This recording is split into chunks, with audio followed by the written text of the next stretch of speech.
मैंने आपको लेकिन इस पार्ट को पढ़ने से पहले ये चीज़ मैं पहले भी बता चुकी हूँ, लेकिन एक बार फिर से देख लेते हैं जो मेन पार्ट है इस चैप्टर का उसको। देखिए कहा, क और के, ठीक, का, के, का, इसका अर्थ होता है कौन। इसको प्रयोग करते हैं कौन दो के लिए, यानी जहाँ दो व्यक्ति होंगे वहां पर इसका प्रयोग होगा, और इसका प्रयोग होगा जहाँ सब होंगे, कौन सब। यानी दो से अधिक लोग होंगे तो होगा के का, दो होंगे तो क का, और एक होगा तो कहा का। कहा का अर्थ होगा कौन, क कौन दो, के कौन सब। ऐसे ही यही अर्थ इसका का अर्थ होगा कौन,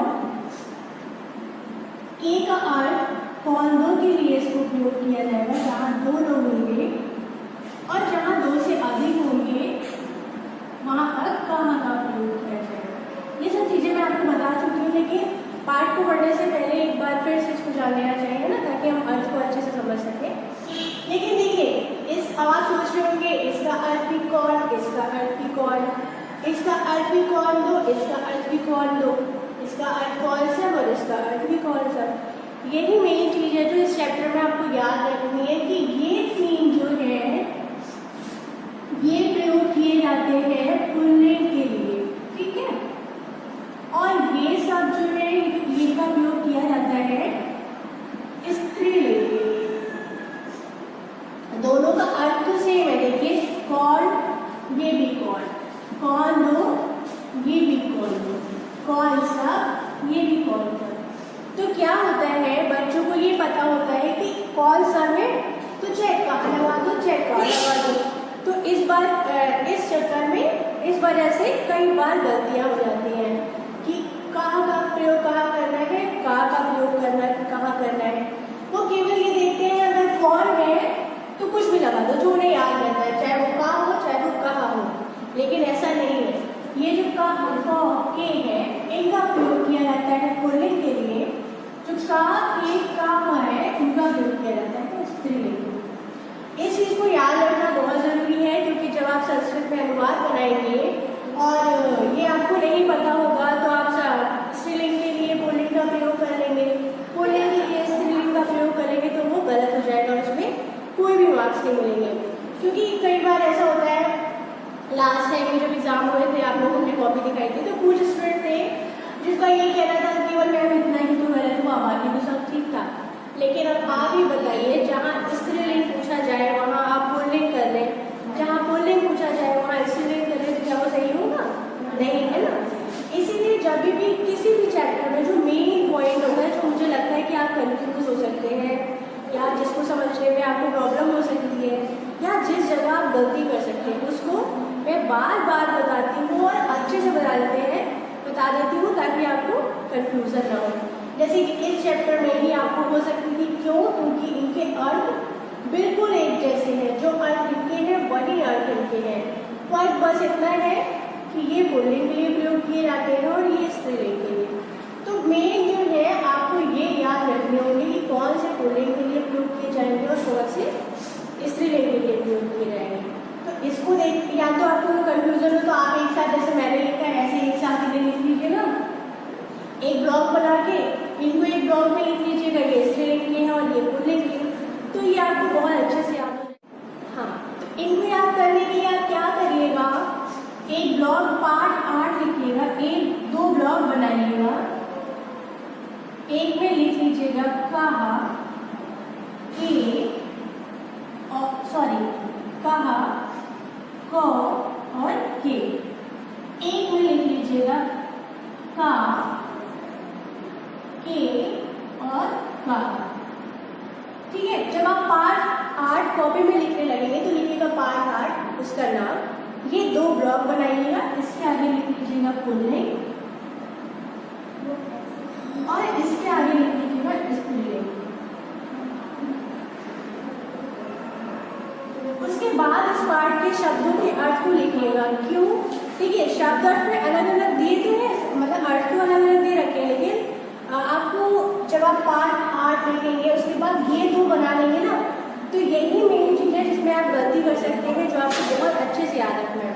तो इनको अगर आप अलग तरीके से थोड़ा अलग करके लिखेंगे तो आप गलती नहीं करेंगे और इन्हें भूलेंगे नहीं है, इसलिए बता रही हूँ। फिर उसके बाद जो इस पार्ट का मेन पार्ट है तो इसको ऊपर लिखिएगा, उसके बाद शब्दों के अर्थ को लिखिएगा। देखिए, तो इतनी सारी चीज़ें तो हमने कर ही पढ़ ली थी, लेकिन मैंने सोचा एक बार पार्ट को शुरू करने से पहले फिर से बता देती हूँ आपको, ताकि जब आप पार्ट पढ़ें तो आपको और आसान लगे। तो चलिए अब पार्ट के अर्थ को देखिए, अब पार्ट के अर्थ को देखते हैं। आधा अर्थ हम लोगों ने पहले देख लिया था और आधा बचा था, मैंने बोला था कि हम लोग नेक्स्ट टाइम देखेंगे। तो चलिए उसको देखते हैं। तो इसमें क्या है, तुम, कहा, असी। अब तक तो आपको पता चल गया होगा कि कहा का अर्थ कौन होता है, क का अर्थ कौन दो के लिए प्रयोग होता है, के का अर्थ कौन सब के लिए लेकिन पुल्लिंग के लिए, और ऐसे ही मैंने स्त्रीलिंग बताया था के, का और कहा। तो अब तक तो समझ में आ ही गया होगा, लेकिन फिर से चलिए बता देती हूँ। तुम का अर्थ होता है तुम, का अर्थ हुआ कौन, असी का हो। तो तुम कौन हो, अहम शशकः अस्मि।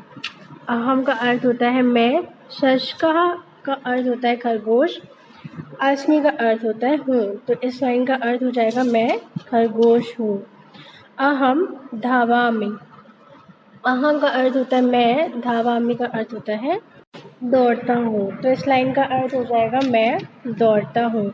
देखिए, जब मैंने आपको अहम और त्वम वाला चैप्टर पढ़ाया था तो उसमें बताया था कि अहम में, जिस वाक्य में अहम होगा उसमें जो क्रिया होगी उसके साथ कौन सा प्रत्यय लगेगा, आमी।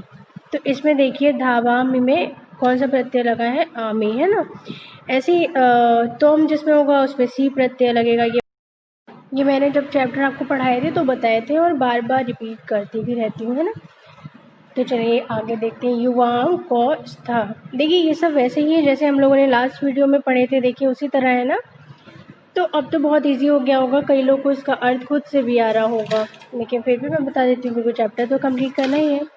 युवाम को स्था, तुम दोनों कौन हो। युवाम का अर्थ होता है तुम दोनों, क का अर्थ होगा कौन, लेकिन ये दो के लिए प्रयोग किया जाता है और पुल्लिंग के लिए। तो तुम दोनों कौन हो, आवाम गजो स्वाहा, हम दोनों हाथी हैं। आवाम चलावह, हम दोनों चलते हैं। चलावह का अर्थ होता है चलते हैं। आवाम का अर्थ होता है हम दोनों। तो क्या हो जाएगा इसका अर्थ, हम दोनों चलते हैं। और स्था स्वाहा का अर्थ जब शब्दार्थ पढ़ाए थे तो मैंने बताया ही थे कहाँ किसका क्या प्रयोग होगा, किसका एक वचन के लिए, किसका द्विवचन के लिए, किसका बहुवचन के लिए। ठीक, फिर चलिए आगे देखते हैं। यूयम के स्था, यूयम यानी कि तुम सब, के कौन, स्था यानी हो, तुम सब कौन हो। यहाँ पर देखिए के का अर्थ भी होता है कौन, लेकिन ये किसके लिए प्रयोग किया जाता है, दो से अधिक के लिए, है ना, तभी तो सब होता है। फिर वयम मयूरः स्मः, हम सब मोर हैं। वयम नृत्यामः, हम सब नाचते हैं। तो यूयम का अर्थ तुम सब होता है और स्था का अर्थ होता है तुम हो, लेकिन तुम सब के लिए प्रयोग किया जाता है। देखिए मैंने बताया ना आपको। और वयम का अर्थ होता है हम सब। मयूरा आप जानते ही हैं क्या होता है, मयूर। स्मा का अर्थ होता है, लेकिन ये भी प्रयोग किया जाता है हम सब के लिए।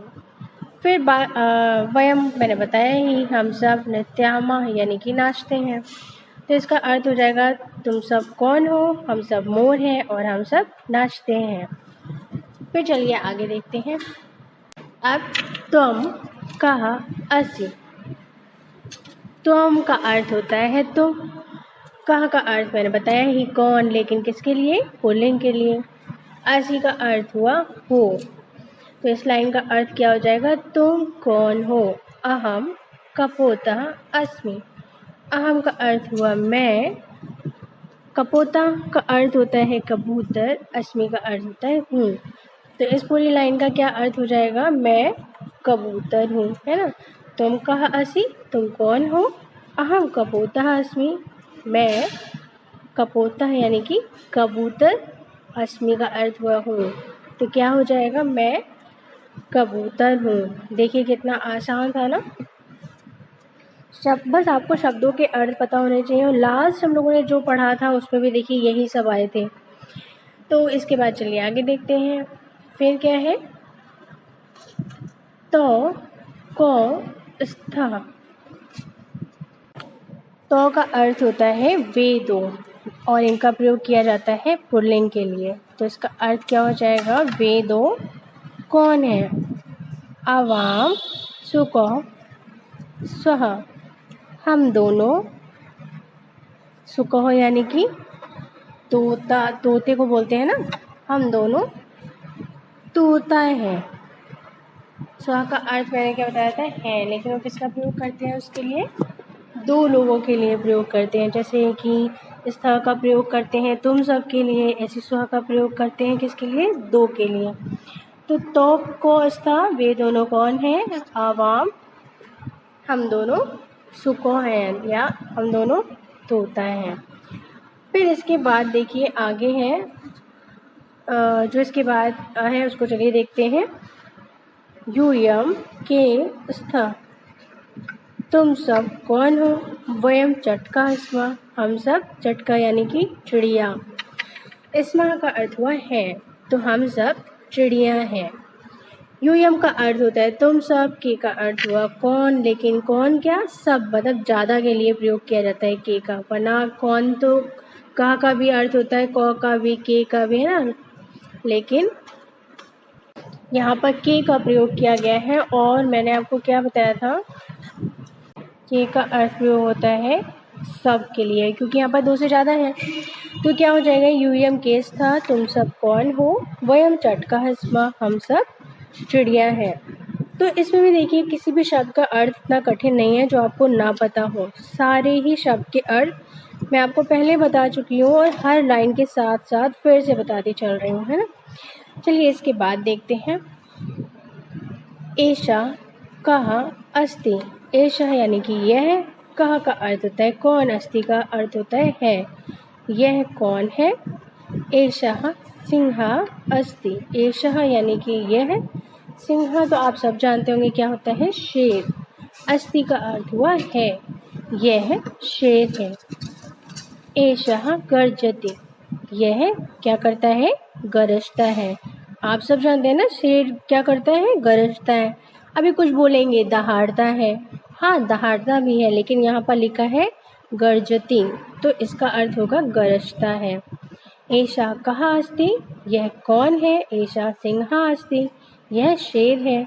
एषा गर्जति, यह क्या करता है? गरजता है। तो देखिए एषा वाला चैप्टर तो आपने शुरू में ही पढ़ा होगा कि एषा का क्या अर्थ होता है ना, तो इसमें सब चीज़ मिक्स करके दे रखी है जो हम लोग अब तक पढ़ चुके हैं।